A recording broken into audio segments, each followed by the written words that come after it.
우리 주님의 평화가 예배드리는 모든 분들에게 가득 임하기를 바랍니다. 오늘은 주연절 후 마지막 주일이면서 주님의 산상변모 주일입니다. 우리 교단이 정해놓은 예전에 의해서 정해놓은 성서 일과를 따라서 말씀을 준비하는데 이런 생각이 갑자기 들었습니다. 주님께서 우리에게 왜 이렇게 어려운 말씀을 주실까? 우리 성도들이 참 바쁘고 힘든 가운데서 살아가시는데 왜 이렇게 실천하기 어려운 말씀만 줄까? 좀 쉬운 말씀을 주시면 좋을 텐데 라고 하는 그런 원망하는 마음을 가졌습니다. 그러자 제 마음속에 이런 생각이 들었습니다. 언제나 주님께서는 우리가 하나를 실천하면 10개를 열어주시는 분, 가득 채워주시는 분이 우리 주님이시지 않은가? 하나님의 은혜가 우리가 조금만 실천해도 가득 임하는 것이 하나님의 놀라운 은혜이니 주님께서 주시는 말씀대로 전하자라고 하는 확신이 들었습니다. 그래서 오늘 실천하기 어려운 말씀을 주시더라도 아멘으로 받고 그 중에 한 가지라도 조금만 실천하면 그 나머지 부분은 주님께서 다 채워줄 줄을 믿습니다.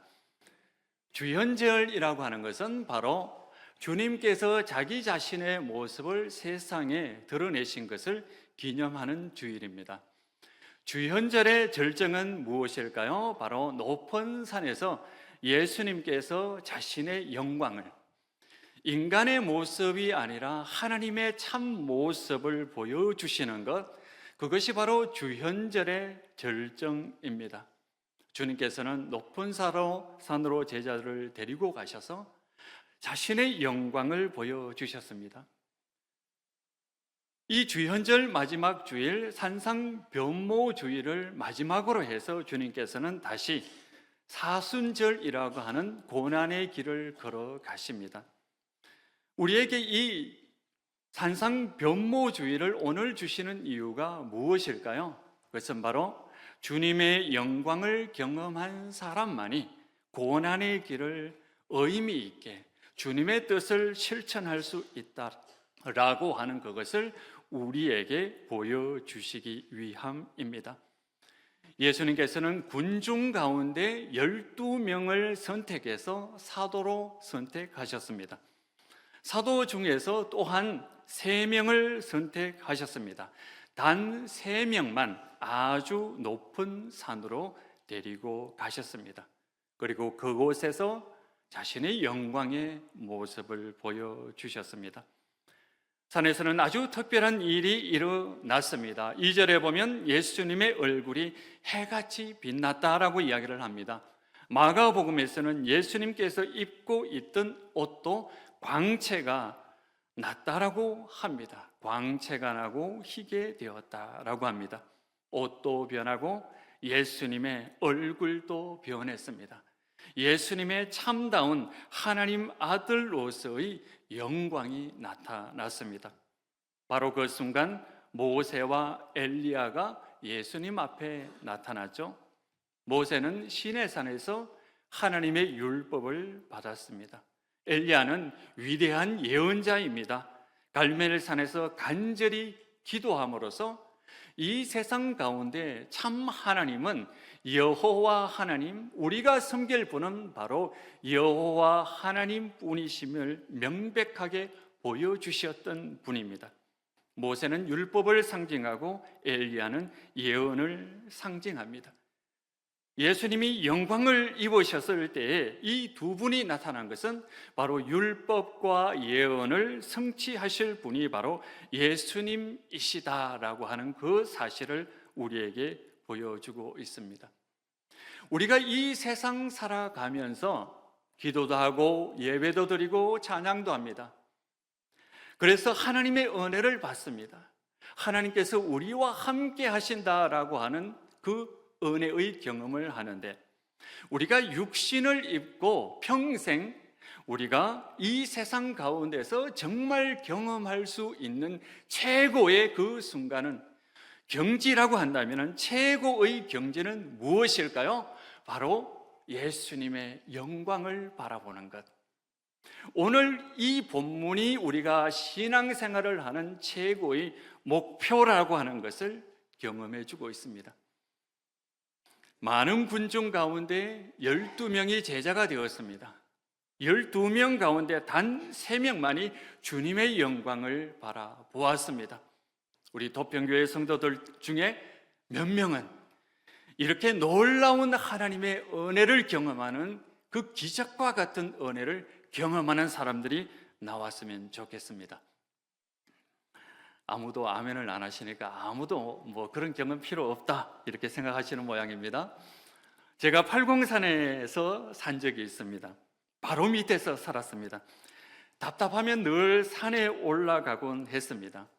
정상에 딱 올라가면 대구시가 내려다 보입니다. 그 팔공산 꼭대기에서 가슴이 탁 트이고, 그리고 저 시내를 바라보면 제가 다니는 교회가 조그맣게 보이곤 했습니다. 추측만 하는 거죠. 그러면 그 십자가를 마음속에 그리면서 하나님께 기도하기 시작합니다. 주님, 제가 이런 문제가 있습니다. 앞으로 어떻게 살아야 되겠습니까? 등등 여러 가지를 놓고 기도하곤 했습니다. 그 팔공산에 올라가면 또 한 사람이 생각나곤 했습니다. 페트라르카라고 하는 중세 사람이 생각났습니다. 중세 사람들은 등산을 취미로 하는 사람이 거의 없었습니다. 그런데 이분은 참 이상하게도 특이하게도 이 이탈리아의 페트라르카는 산에 오르기를 굉장히 좋아했습니다.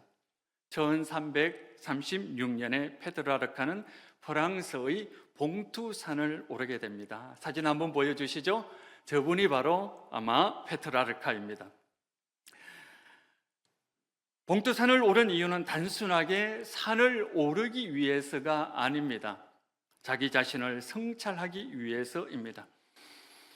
봉투산 정상에 올랐을 때 배낭 속에 가지고 왔던 어거스틴의 고백록을 꺼내 읽었습니다. 마침 읽은 부분이 사람은 자연의 아름다움에 감탄하고 찬양하면서 자기 속에 있는 영혼은 영혼의 아름다움을 보지 못한다라고 하는 그런 내용입니다. 그 부분을 읽고 페트라르카는 깊은 감명을 받으면서 내가 이제부터는 내 내면 속에 있는 영혼의 아름다움을 탐구할 것이다, 이렇게 결심을 하게 되었습니다. 그래서 페트라르카는 평생 자신의 영혼 속에 있는 아름다움을 발견하고자 애썼고 그것을 시와 문학으로 표현하기를 좋아했습니다. 그래서 그 결과 이탈리아의 인문학을 대표하는 시인이 되었습니다. 다시 팔공산 이야기를 하겠습니다. 제가 올라갔던 그곳에는 전국에서 많은 사람들이 방문을 하는 곳입니다. 큰 효염이 있는 곳으로 유명했기 때문입니다. 대학 입시, 취업, 결혼, 건강, 사업 등등의 문제를 들고 비는 그 모습을 보았습니다. 입시라든지 취업이라든지 결혼이라든지 사업, 이 모든 것들은 우리가 살아가기 위해서 꼭 필요한 것들입니다. 육신을 가지고 있는 우리들이 꼭 빌어야 될 것이고 기도해야 하고 구할 것이 바로 그것이죠. 그런데 우리가 잊지 말아야 할 것이 있습니다. 우리가 살아가는 데 필요한 이것들은 저 산 밑에서 구하면 되지 꼭 이렇게 산 위에서 올라와서 구할 필요가 무엇인가? 특별히 우리가 기독교인들이지 않습니까? 하나님은 어디에나 계시거든요. 저 산 밑에도 계시고 산 중간에도 계시고 산 정상에도 계시고 우리 안에도 계시고 우리 주위에도 계신 분이 바로 하나님입니다. 그런 것들은 꼭 필요합니다.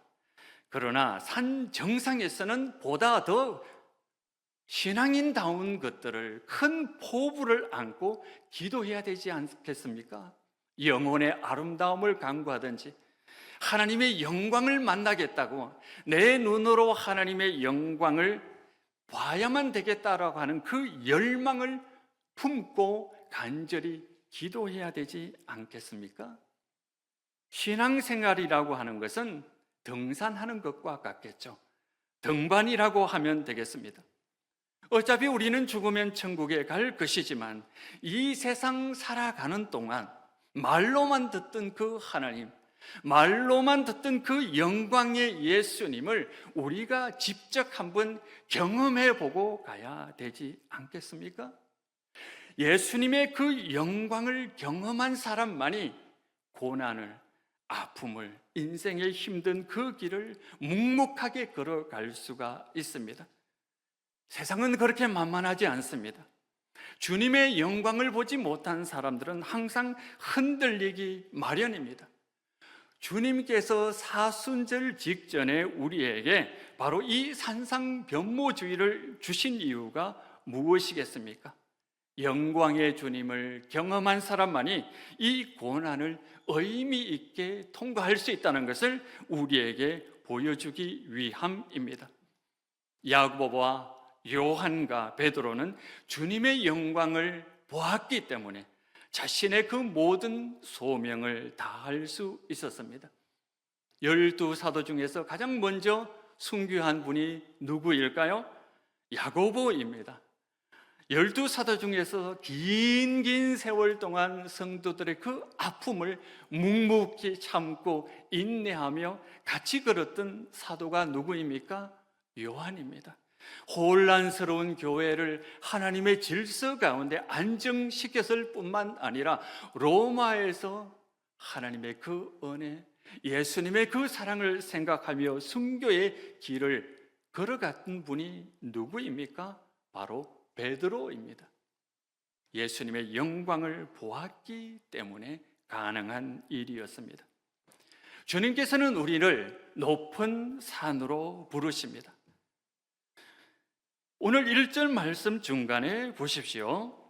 1절 중간에 보면 예수님께서 3명을 데리고 가셨다라고 합니다. 자발적으로 이 3명이 예수님을 따라서 그 높은 산으로 가겠습니다, 이렇게 말한 것이 아닙니다. 예수님께서 그들을 데리고 가셨습니다. 인간이라고 하는 것이 늘 게으른 면이 있습니다. 편한 대로 생각하는 경향이 있습니다. 그런데 예수님께서 그들을 데리시고 높은 산으로 올라가서 자신의 영광을 보여주셨습니다. 우리도 예수님께서 높은 산으로 가자고 하십니다. 여러 가지 방법으로 우리를 부르실 겁니다. 마음의 감동으로 부르실 것이고, 기도할 때 우리를 좀 더 기도하자라고 부르실 것이고, 또 대화 중에 우리를 이끌어서 높은 산으로 올라가자 이렇게 말할 것입니다. 그 중에 대표적인 것이 무엇일까요? 고난이라고 하는 수단을 통해서 우리를 높은 산으로 부르십니다. 예수님께서 우리에게 평탄한 길만, 꽃길만 주지 않는 이유가 무엇일까요? 하라고, 기도를 통해서 좀 더 높은 산으로 가자고 우리를 부르십니다. 강야와 같은 인생길을 살다 보면 여러 어려움을 만납니다. 여러분도 아시다시피 그 어려움을 겪으면 우리의 인격이 어떻게 되나요? 우리의 인격이 저절로 좋아집니까? 아닙니다. 고난이 우리의 인격을 좀먹습니다. 우리의 인격을 모난 성격으로 만듭니다. 성마른 사람으로 만듭니다. 짜증이 많은 사람으로 만듭니다. 비굴한 사람으로 만듭니다. 협소한 마음을 가진 사람으로 만듭니다. 보통 사람의 경우는 그렇습니다. 그러나 우리는 기도하는 사람입니다. 그 고난을 통해서 주님께서 우리를 기도하라고 부르실 때 기도한다면 우리의 모습이 변화될 겁니다. 주님께서는 우리를 기도의 자리로 불러 자신의 영광을 보여주시는 이유가 무엇일까요? 우리의 얼굴을 변화시키기 위해서입니다. 하나님께서는 자녀들의 얼굴을 환하게 변화시켜가는 그 모습, 그 과정을 보고 즐거워하십니다. 우리의 수심이 많은 얼굴, 날카로운 인상, 인색한 얼굴, 환한 얼굴을 하나님의 환한 얼굴로 변화시켜가는 우리 주님, 우리의 그 얼굴 모습이 변화되어가는 그 모습을 즐거워하고 기뻐하시는 분이 바로 주님이십니다. 그렇다고 해서 우리가 우리 얼굴을 고칠 수는 없습니다. 우리가 할 수 있는 일이 아니겠죠. 우리가 아무리 거울을 보고 연습한다고 해도 우리의 얼굴을 고칠 수 없습니다. 수술을 해도 고칠 수 없습니다. 주께서 하시는 일이죠. 오늘 2절 말씀을 우리가 같이 한번 읽어볼까요? 2절에 뭐라고 하셨습니까? 그들 앞에서 변형되사 그 얼굴이 해같이 빛나며 옷이 빛과 같이 휘어졌더라. 이렇게 말씀합니다. 그들 앞에서 변형되사 그 얼굴이 해같이 빛나며 라고 이야기합니다. 예수님께서 자기의 얼굴을 바꾸었다고 하지 않습니다. 우리의 목표는 가짜 표정을 만들어내는 것이 아닙니다. 주님의 영광이 우리 얼굴에 비추사 우리의 영혼이 아름답게 변하고 변화된 모습이 우리 얼굴을 통하여 나타나도록 하는 것입니다. 주님의 영광이 우리의 얼굴에 비칠 때 우리의 모습, 우리의 인상이 변화된다는 것입니다. 이것이 주님께서 우리를 강제로 기도하도록 이끄는 이유입니다. 기도란 주님께 집중하는 겁니다. 때때로 주님께서 우리에게 고난을 주셔서 기도하게 하십니다. 우리가 기도를 통해 주님 앞에 나오도록 하는 것입니다. 여러분 어떻게 생각하십니까? 기도는 양이 중요할까요? 질이 중요할까요? 기도는 양이 중요할까요? 질이 중요할까요? 질이 중요하다고 누군가가 말씀하셨습니다. 그렇죠. 기도는 질이 중요합니다. 단 5분이라도 마음을 다해서 단 10분이라도 주님 앞에 나와서 자신의 소원을 말하고 필요한 것을 말하고 회개하고 주님을 찬양하는 것 얼마나 귀한 일입니까? 그리고 기도의 재미가 들다 보면 점점점 시간이 늘어나죠. 기도를 처음 하시거나 초신자를 벗어난 모든 성도에게는 기도는 양이 중요할까요? 질이 중요할까요? 무엇이 더 중요할까요? 처음 기도하시는 분이거나 초신자에게는 기도는 시간의 짧기와는 상관없습니다. 마음을 다해서 기도하는 것, 그게 정말 중요하겠죠. 기도는 등산과 같다라고 제가 말씀을 드렸습니다. 제가 월라봉을 올라가는데 20분 걸립니다. 월라봉을 올라가는 것을 등산이라고 할 수 있을까요? 월라봉을 올라가는 건 여기 모르신 분들도 있겠지만 아주 작은 오름입니다. 월라봉을 올라가는 것을 등산이라고 할 수 있을까요? 몸이 연약하거나 처음 산행을 연습하는 사람들에게는 월라봉이 등산이라고 말할 수 있을 겁니다. 그런데요, 등산을 하는 사람들에게 있어서는 월라봉은 그냥 산책입니다. 적어도 솔오름의 한 2배 정도, 1시간 이상은 올라가야만 그것이 바로 등산이라고 할 수 있습니다. 기도는 양으로 하는 겁니다. 기도는 적어도 30-40분을 넘어야 했다라고 말할 수 있습니다. 1시간 정도 넘어가야 내가 정말 기도를 깊이 있게 했다라고 할 수가 있습니다.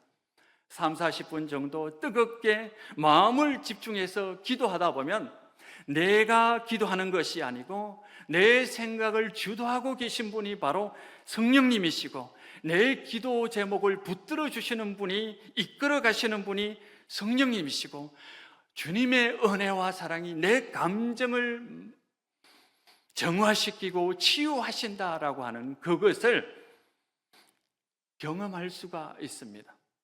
월라봉을 올라가는 것, 한 바퀴 도는 그것은 평상시에 건강을 유지하기 위해서 꼭 필요한 것이겠죠.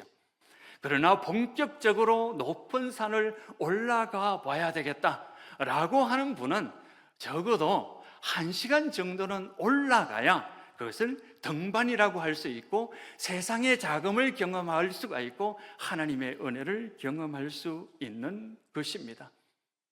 항존직이라고 한다면 평상시에 짧게 질적으로 마음을 집중해서 기도해도 될 겁니다. 그러면 현상은 유지할 겁니다.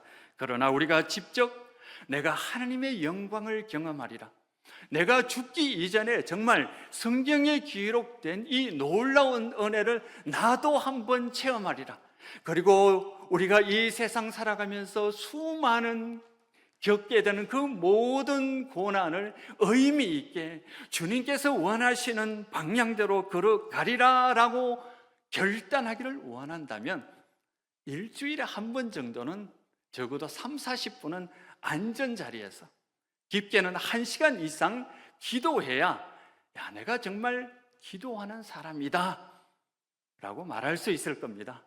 그렇게 하시기를 권장합니다. 감사합니다. 작은 산에 오른 사람은, 작은 산을 올라가는 사람은 세상이 어떻다고 논쟁을 합니다. 심지어는 심하면 서로 다투기도 합니다. 왜 그럴까요? 세상은 넓은데 자기가 본 것이 너무나 작기 때문입니다. 높은 산에 올라간 사람은 세상을 넓게 봅니다. 다투지 않습니다. 하나님의 은혜를 기다립니다. 하나님의 영광을 바라봅니다. 우리가 무엇을 해야 되는지 알게 됩니다. 우리가 기도가 등반이라고 한다면 산책을 할 것이 아니라 등반을 하는 귀한 성도들이 되시기를 바라겠습니다. 우리가 마지막으로 명심해야 될 것이 있습니다. 하나님의 은혜 체험은 결국 예수 그리스도만 남는 겁니다. 8절을 우리 다시 한번 읽어보도록 하겠습니다. 8절 우리 같이 읽겠습니다. 제자들이 눈을 들고 보매 오직 예수 외에는 아무도 보이지 아니하더라. 예수님을 놓치면 모든 것을 잃어버리는 겁니다. 체험 중의 체험은 예수 그리스도가 내 인생의 유일한 보물이라는 것을 알게 됩니다. 기도하고 예배 드리는 것은 바로 이 예수님을 만나기 위해서입니다. 일체의 모든 것은 다 지나가고 우리가 소유할 수 있는 유일한 보물은 바로 예수 그리스도다라고 하는 겁니다. 우리 신앙의 목표는 바로 예수님을 뵙는 겁니다. 사람도 우리의 목표가 될 수 없습니다. 자녀도 우리의 목표가 될 수 없습니다. 배우자도 우리의 목표가 될 수 없습니다. 우리의 목표는 오직 예수 그리스도입니다. 이 세상의 명예도 이익도 다 우리의 목표가 될 수 없습니다. 예수 그리스도만이 우리의 삶의 중심이면서 우리의 목적입니다. 예수 그리스도가 우리 교회의 중심이며 목표가 되어야 합니다. 그런 우리들이 기도를 결코 산책하듯이 짧게 한다면 어떻게 그 목표를 이루어 갈 수 있겠습니까? 주님께서 우리에게 요구하시는 기도를 넉넉하게 채워나가는 성도들이 되시기를 바랍니다. 힘들고 어렵겠지만 그 기도를 채워나간다면 놀라운 은혜와 사랑을 맛보게 될 겁니다. 전국에서 가장 아름다운 것이 어디일까요? 전국에서 가장 아름다운 곳이 어디일까요? 제주죠. 여러분들도 이 아름다운 제주에 살아간다는 것에 대해서 자부심을 가지고 있지 않습니까? 산과 들의 그 아름다운 모습을 보면서 우리 영혼의 아름다움을 가꾸어가는 귀한 성도가 되시기를 바랍니다. 기도를 양껏 하시기를 바랍니다. 기도를 통해 예수님을 만나시기를 바랍니다. 예수님께서 우리의 영혼을 아름답게 변화시켜 가시는 은혜를 누리시기를 바랍니다. 이 세상 살아가면서 주께서 원하시는 그 삶의 모습을 가꾸어 가고 또 하나님 나라를 확장시켜가는 빛의 사람들이 되시기를 바랍니다. 기도하시겠습니다.